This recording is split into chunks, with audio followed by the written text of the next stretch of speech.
Good morning. పొద్దున్నే లేచి social మీడియాలోకి వెళ్తే చాలు అసలు దేశంలో ఏం జరుగుతుంది. మొన్నేమో వక్ఫ్ బోర్డు గురించి పార్లమెంట్లో అర్ధరాత్రి 12 గంటల వరకు డిస్కషన్ జరిగింది. ఇటు చూస్తే హైదరాబాద్ సెంట్రల్ యూనివర్సిటీలో 100 ఎకరాలు ఫటాఫటా నరికేసేసి అక్కడున్న జీవులకి ఇల్లు లేకుండా చేశారు. ఇటు ఏమో ఐపీఎల్ జరుగుతుంది. అవన్నీ వదిలేసేసి జనాలు పచ్చల పాపల మీద పడ్డారు. ఆ చైనా వాడు జపానోడు ఏందెందో కనిపెడుతుంటే మనోళ్ళు మాత్రం ఈ పచ్చల పాపలకు పాపలు ఎలా కనిపెట్టాలని చెప్పేసి ఆలోచన చేస్తూ ఉన్నారు, మాట్లాడుకుంటూ ఉన్నారు. అయినా వాళ్ళు ముందు బట్టలిప్పి చూపిస్తే చూశారు, మధ్యలో బట్టలిప్పి చూస్తే చూశారు, వెనక బట్టలిప్పి చూస్తే చూశారు. చూసింది మీరు, వాళ్ళని పాపులర్ చేసింది మీరు. మళ్ళీ ఇప్పుడు పనిగట్టుకొని ట్రోల్ చేస్తున్నారు ఎందుకు? మీరు సోషల్ మీడియాలో ఎవరిని ఫాలో అవ్వాలన్నది మీరు డిసైడ్ చేసుకోవాలి.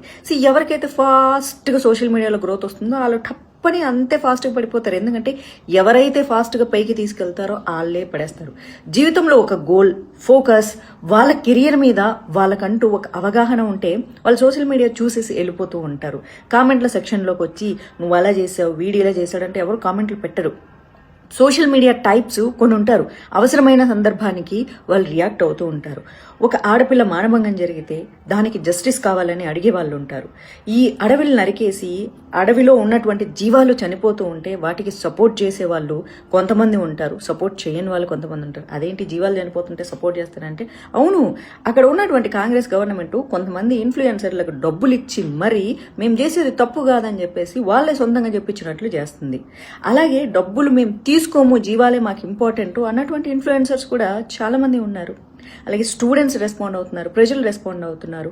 వక్ఫ్ బిల్లుకు సపోర్ట్ చేస్తూ భారతదేశంలో ల్యాండ్లు కాపాడుకోవాలనే వాళ్ళు ఉన్నారు. సరే, క్రికెట్ ప్రేమికులు క్రికెట్ చూస్తున్నారు, మరి మీరేం చూస్తున్నారు? భారతదేశానికి యువత వెన్నుముక్క అంట. ప్రపంచ దేశాల్లో ఎక్కువ యువత భారతదేశంలో ఉన్నారు. కానీ మన యువత దానికి పిల్లల్ని కనిపెడదాం, దీనికి పిల్లల్ని కనిపెడదామని ఓ 10 మందిని లెక్క పెట్టుకొని 10 మందిని కన్నాం అనుకుంటున్నారు. కానీ వాళ్ళని కన్నాక ఎట్లా పెంచి పోషించాలన్న భవిష్యత్ ప్రణాళికలు మాత్రం లేవు. మీరే ఆడపిల్లలు గుడ్డలిప్పితే వాళ్ళ స్వేచ్ఛని దుర్వినియోగం చేసుకుంటుంటే మీరే చూస్తారు, మీరే తిడతారు, మీరే లైకులు చేస్తారు, మీరే ఫాలోవర్స్ కొడతారు, మీరే వాళ్ళని పైకి తీసుకెళ్లి వాళ్ళని సొసైటీలో ఇన్ఫ్లుయెన్సర్స్గా నిలబెడతారు.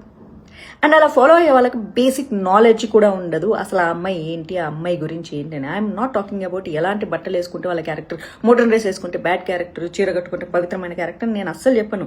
చాలా మంది చీర కట్టుకునే వాళ్ళలో దరిద్రమైన క్యారెక్టర్లు ఉంటారు. ఎస్, కొంపలు కూల్చే వాళ్ళు ఉంటారు. చిరిపోయిన జీన్స్ వేసుకునే అమ్మాయి పక్కన వాళ్ళకు కనీసం హాని కూడా చేయని అమ్మాయి ఉంటుంది. కానీ పనిగట్టుకొని సోషల్ మీడియాలో రెచ్చగొట్టాలి అని చెప్పేసి వీడియోలు చేసే అమ్మాయిని నేను సపోర్ట్ చేయను. ఆడపిల్లలకి స్వేచ్ఛ అవసరము, కానీ ఆ స్వేచ్ఛ దుర్వినియోగం చేసుకోకూడదు. అలాంటి అమ్మాయిలు చూసి కంట్రోల్ చేసుకుంటున్న ప్రతి అబ్బాయికి నేను మనస్ఫూర్తిగా ధన్యవాదాలు తెలియజేస్తున్నాను. మీరు ఎప్పుడు అలాగే బుద్ధిగా ఉన్నానని కూడా చెప్తున్నాను. ఎస్, ఎక్కడో ఒక అమ్మాయి గుడ్డలిప్పి రెచ్చగొట్టి నాలుకలు బయటపెట్టి ఒళ్ళంతా బయటపెట్టి వీడియోలు చేస్తూ ఉంటే ఇంకెక్కడో అమ్మాయికి రేపులు జరుగుతున్నాయి. ఆ రీల్స్ చూసి వచ్చి ఇక్కడ రేపులు చేస్తున్నారు. కాబట్టి ఇలాంటి వాళ్ళు అందరూ ఒళ్ళు దగ్గర పెట్టుకొని ఉండాలి. కాబట్టి పచ్చల పాపల సంగతి వదిలేసేసేయండి, ఓకేనా? మీరు పచ్చల పాపలతో పాపలలా కనాలి కాకుండా మీ భవిష్యత్తు ఎలా ఉండాలో కలలు కనండి, కలలు నెరవేర్చుకోండి. Thank you so much.